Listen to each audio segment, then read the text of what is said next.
ഇരിക്കുമ്പോൾ നമുക്ക് നമ്മുടെ ചെറുപ്പകാലത്തേക്ക് ഒന്ന് തിരിച്ചു പോയാലോ? 1950 മുതൽ 80 വരെ ജനിച്ചവർക്ക് ഇത് മനസ്സിലാകും. നാം പിന്നിട്ട വഴികൾ, നമ്മുടെ കൊച്ചു കേരളം എത്ര മനോഹരമായിരുന്നു. യഥാർത്ഥത്തിൽ അന്നായിരുന്നു ദൈവത്തിന്റെ സ്വന്തം നാട്. തെങ്ങുകൾക്കെല്ലാം തടമെടുത്ത് വളം ചെയ്യുമായിരുന്നു വർഷാവർഷം. അതിന്റെ നന്ദി എന്ന വണ്ണം തലപ്പിലേക്ക് കയറാൻ പോലും ആകാത്ത വിധം തിങ്ങിക്കായ്ച്ച് പ്രസാദിക്കുമായിരുന്നു അവ.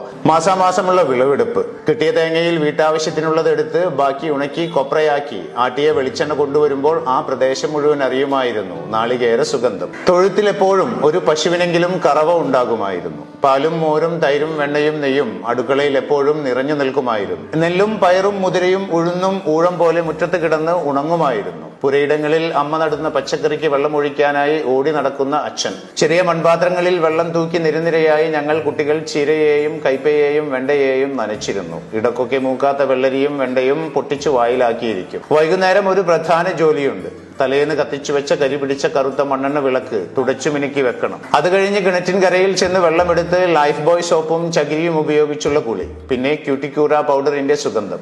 വൈകുന്നേരം ചായ കുടിക്കാനെന്നും പറഞ്ഞ് കടയിലൊക്കെ പോയി സന്ധ്യക്ക് വീട്ടിലേക്ക് വരുന്ന അച്ഛന്റെ കയ്യിൽ കാണും ഒരു പൊതിയും എവറഡി ടോർച്ചും. കണ്ണിലും മനസ്സിലും അത് തെളിയിക്കുന്ന പറഞ്ഞറിയിക്കാനാവാത്ത അനുഭൂതിയുടെ ആത്മബന്ധത്തിന്റെ കരുതൽ സുഖം. മണ്ണെണ്ണപ്പുക വലിച്ചു കയറ്റിക്കൊണ്ട് അമ്മ ചോറ് തിന്നാൻ വിളിക്കും വരെയുള്ള പുസ്തക വായന. കൂട്ടിന് വയലിൽ നിന്നുള്ള തവളകളുടെ മേളം. ഉറങ്ങാനുള്ള തിരക്ക് കൂട്ടൽ. കാലത്തെണീറ്റാൽ ഉടനെ ഉണക്കയിലകൾ കൂട്ടിയിട്ട് കത്തിച്ച് വട്ടം കൂടിയിരുന്ന് തീക്കായൽ. ആ സമയത്ത് മഞ്ഞ് വീണ് നിറഞ്ഞ വൈക്കോൽ കൂനയിൽ നിന്നും വെളുത്ത പുക ഉയരുന്നുണ്ടാകും. കുളിയും ചായകുടിയും കഴിഞ്ഞ് 9 മണി എന്ന കണക്കിൽ പുസ്തകക്കെട്ടിന് ഇലാസ്റ്റിക്കും വലിച്ചിട്ട് ബട്ടൺ പൊട്ടിയ ട്രൗസറും പിടിച്ച് ഒറ്റ ഓട്ടം സ്കൂളിലേക്ക്. സ്കൂളിൽ നിന്ന് തിരിച്ചു വരുമ്പോൾ അടുക്കളയുടെ ഓടിനിടയിൽ നിന്ന് പുകയുയരുന്നത് ദൂരെ നിന്ന് കാണുമ്പോഴേ ഉത്സാഹമാണ്. അമ്മ എന്തെങ്കിലും പലഹാരം ഉണ്ടാക്കുകയോ ഉണക്ക കപ്പയോ ചേമ്പോ പുഴുങ്ങുകയോ ആകും. അതും കഴിഞ്ഞ് കണ്ടത്തിലേക്കോ അടുത്തുള്ള പറമ്പിലേക്കോ ഒരോട്ടമാണ്. പന്തുകളി, ഗോലികളി, കിളികളി മുതൽ അങ്ങോട്ട് പലതരം കളികളും അഭ്യാസങ്ങളുമായി നേരം ഇരുണ്ട് വീട്ടിൽ നിന്ന് വിളി വരുന്നതുവരെ. പിന്നെ പലതരം കച്ചവടക്കാർ. എല്ലാവരും വർഷങ്ങളായി വീടുകളുമായി ബന്ധമുള്ളവർ. ഓട്ടുപാത്രങ്ങൾ തലയിലേറ്റ് കൊണ്ടുവരുന്ന ആളുകൾ. വിഷു ആകുമ്പോഴേക്കും മൺപാത്രങ്ങൾ വലിയ കൊട്ടകളിൽ കൊണ്ടു നടന്ന് വിറ്റ് പകരം നെല്ലോ പയറോ വാങ്ങിപ്പോകുന്ന സ്ത്രീകൾ. തഴപ്പായ നെയ്ത് വർഷാവർഷം പറയാതെ തന്നെ വീട്ടിൽ കൊണ്ടു തന്നിരുന്ന അമ്മൂമ്മ. കുട്ടനിറിയെ കുപ്പിവളകളും കൺമഷിയും മറ്റുമായി വന്നിരുന്ന വളക്കച്ചവടക്കാർ. കല്ല് കൊത്താനുണ്ടോ എന്ന് വിളിച്ചു കൊണ്ടുവന്നിരുന്ന കല്ലുകൊത്തികൾ. പിന്നെയുമുണ്ട് ഒരുപാട് പേർ. പാത്രക്കച്ചവടക്കാർ, തുണി അലക്കുന്നവർ, തലക്കുഴിയാൻ മൺപ്രതിമയുമായി വരുന്നവർ, അങ്ങനെ ഒരുപാട് പേർ. അവരൊക്കെ ഒരു കാലത്ത് ആ സംസ്കൃതിയുടെ ഓരോ ഭാഗങ്ങളായിരുന്നു.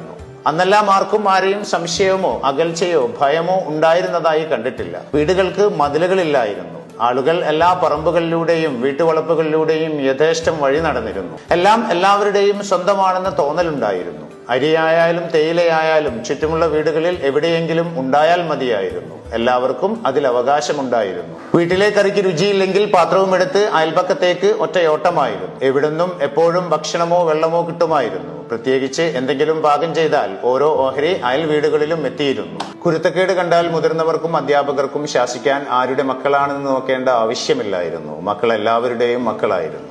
നമ്മുടെ വീട്ടിൽ ആരെങ്കിലും ആശുപത്രിയിൽ അഡ്മിറ്റ് ആയാൽ ആരോടും ഒന്നും പറയണ്ട. അയൽപക്കത്തുള്ളവർ പൊടിയേരി കഞ്ഞിയും ചമ്മന്തിയും തോരനുമായി നീളമുള്ള അടുക്കുപാത്രവുമായി വരും. എന്നിട്ട് കൂട്ടിനിരിക്കുന്നവരെ വീട്ടിലേക്ക് വിടും, കുളിച്ച് വസ്ത്രം മാറി വരാൻ. അടുത്ത വർഷം വരെ മനസ്സിൽ തങ്ങി നിൽക്കാൻ പാകത്തിൽ കൊല്ലത്തിൽ 1-2 പ്രാവശ്യം മാത്രം ലഭിച്ചിരുന്ന മാസ്മരിക ഗന്ധം തീർത്ത് മനസ്സിലും ശരീരത്തിലും കുടിയേറിയിരുന്ന കോടിയുടുപ്പുകൾ. മുറ്റത്ത് നിന്ന് മുല്ലയും കനകാംബരവും പറിച്ചു കോർത്ത മാലയുടെ ഗന്ധം. തൊടികളിൽ നിന്നും ഇടവഴികളിൽ നിന്നും കുന്നിൻ പറമ്പുകളിൽ നിന്നും പൂക്കൾ പറിച്ച് താളിലയിൽ പൊതിഞ്ഞു കൊണ്ടുവച്ച് പൂക്കളങ്ങൾ ഉണ്ടാക്കിയ കാലം. പിന്നീട് എപ്പോഴോ പോയി മറഞ്ഞ മനോഹരമായ ആ കാലം. ഇടക്കൊക്കെ വെറുതെ ഇരിക്കുമ്പോൾ അതിങ്ങനെ മനസ്സിൽ വന്ന് പതിയെ വിളിക്കും. ഒന്ന് കണ്ണടച്ചു കൊടുത്താൽ മതി, നമ്മളെയും എടുത്ത് പറക്കും കാലങ്ങൾക്ക് പിറകിലോട്ട്. എല്ലാവരും അറിയട്ടെ, ഇങ്ങനെയുള്ള ഒരു നല്ല കാലം നമ്മളിൽ പലർക്കും ഉണ്ടായിരുന്നു എന്ന്. ഇനി ഒരിക്കലും തിരിച്ചു വരാൻ സാധ്യതയില്ലാത്ത കാലം. നമ്മുടെയൊക്കെ ചെറുപ്പം.